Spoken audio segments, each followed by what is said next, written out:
E hoje, Nascimento, eu vim falar sobre a alimentação com exercício físico. É um assunto bem polêmico, não vamos conseguir aqui falar tudo o que tem que se falar, mas que hoje em dia, né, a gente tem muita dificuldade de chegar num consenso, tanto por pesquisas, né, novas que aparecem a cada momento, falando se comer em jejum, fazer atividade em jejum, não fazer, o que comer antes, comer durante, enfim. E também por questão de muitos. A rede social ela é muito boa, muito importante, só que ela torna os assuntos muito fáceis, né? De se criarem teorias, de se criarem estudos, né? Não, porque eu vi aqui, eu vi ali. E aí, o que eu venho passar de informação hoje como um estudante de nutrição, né, fazendo a graduação de nutrição também, né, já graduado em educação física, agora fazendo a nutrição para poder melhorar ali meu conhecimento e meu trabalho. O que eu tenho acompanhado e que eu tenho estudado, né, como atleta, né, ex-atleta, né? Inclusive esses dias colocaram no jornal aí o atleta, não sou atleta, sou ex-atleta, né? Eu quero olhar na rua com essa barriguinha que eu tenho aqui, meio pesadinho, e falar, pô, que atleta é esse, né? Não, é ex-atleta. Como ex-atleta e minha convivência com atletas profissionais, eu nunca vi nenhum atleta competir ou treinar em jejum, né?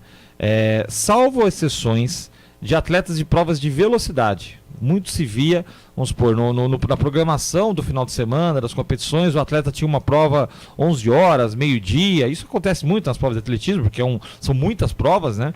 E você tem aí das 7 da manhã até as 18, 20 horas, até depende do estádio, né? Se tem iluminação boa ou não, para fazer as provas. E aí você tem que colocar provas de velocidade, meio fundo, saltos, arremessos, lançamentos, enfim. E as provas de velocidade geralmente caíam próximos das 11 horas, meio-dia. Você tinha lá a classificatória dos 100 metros, eliminatória, semifinal e final, um exemplo. E os atletas dessas modalidades de curta duração e alta intensidade não se alimentavam. Eles já tinham, vamos supor, tomado um café da manhã reforçado por volta ali de 4 horas antes da primeira prova dele, 3 horas antes da primeira prova. Aí, na sequência que ele fazia as provas, ele não se alimentava com alimentos sólidos. Ele se alimentava com repositores energéticos de carbogel ou repositores como whey protein, enfim, mas nada sólido. Porque a atividade dele é de curta duração e alta intensidade. Aí quando eu falo de curta duração e alta intensidade, vai pensar, vou fazer musculação. Não, estamos falando de 10 segundos, 11 segundos, ou uma prova de 4, vai no máximo 400 metros, que dura aí 45 segundos, 50 segundos. Um exemplo, para abranger homens e mulheres. Então a gente está falando de duração de menos de 1 minuto de um exercício.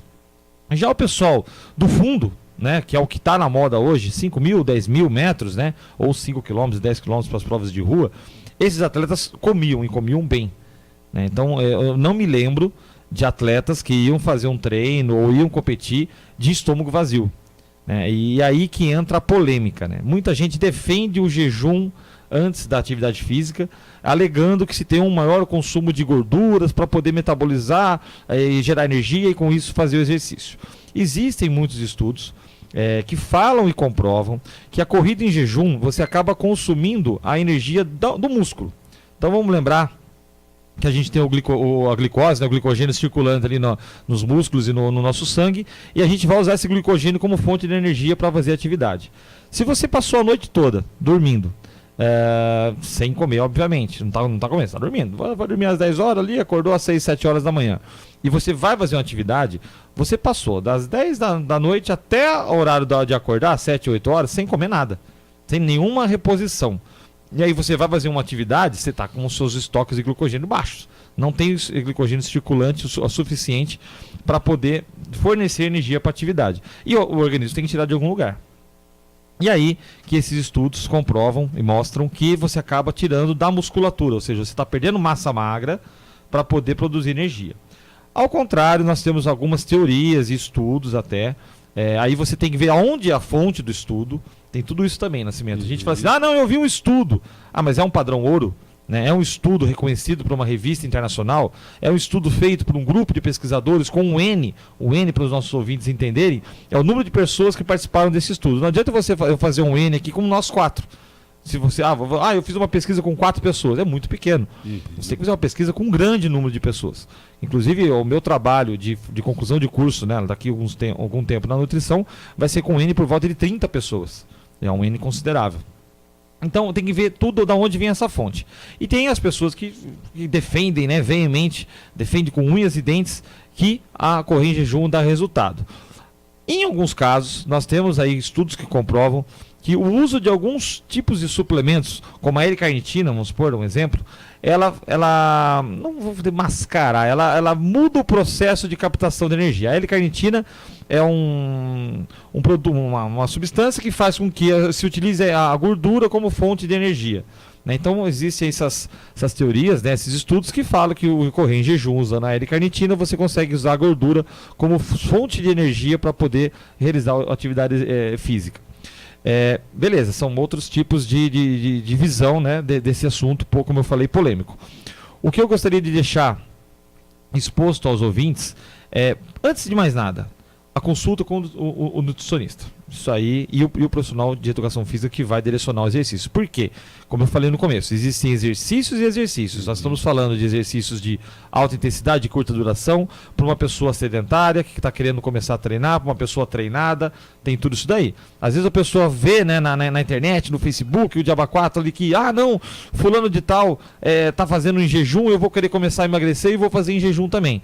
Mas não é aquele o caminho para aquela pessoa, porque nunca fez atividade física, que ela pode até passar mal, né, de querer, eu vou começar a caminhar de manhã então, e vou caminhar em jejum. Aí ela está lá caminhando, não tem de onde entrar energia, ela vai dar um apagão e vai desmaiar no meio do caminho. Isso pode acontecer e acontece muito, né? Aí é um cuidado muito grande com a saúde. Sem contar que ela não vai estar emagrecendo. É a mesma coisa, Nascimento, fazendo uma analogia, você deve lembrar disso, ou se não lembra, eu vou te informar. A gente via muito, isso na época eu era atleta lá, nos anos 99, 2000 e pouco, o pessoal caminhando em volta do Lago Azul com sacola plástica por dentro da camiseta. Isso acontecia muito. Você estava correndo, você escutava tchac, tchac, tchac, tchac. O que o pessoal fazia? Colocava aquela sacola plástica para poder transpirar mais, achando que estava emagrecendo. Na verdade, ela estava fazendo o quê? Impedindo a troca, né? Impedindo a evaporação do suor. Ela realmente está transpirando mais, ela vai perder mais líquidos, porém, a duração da atividade ela fica restrita. Por quê? Ela não tem ela está gastando muito mais para manter a temperatura corporal dela do que normalmente ela faria. Então vamos supor, se ela aguentaria correr ali, caminhar 1 hora, colocar aquele saquinho plástico no corpo, ela aguentaria meia hora, 20 minutinhos, porque ela se cansa muito mais. O corpo está ali com uma temperatura do dobro, né, do que seria por conta daquele plástico em volta do seu corpo, sem contar que faz mal também.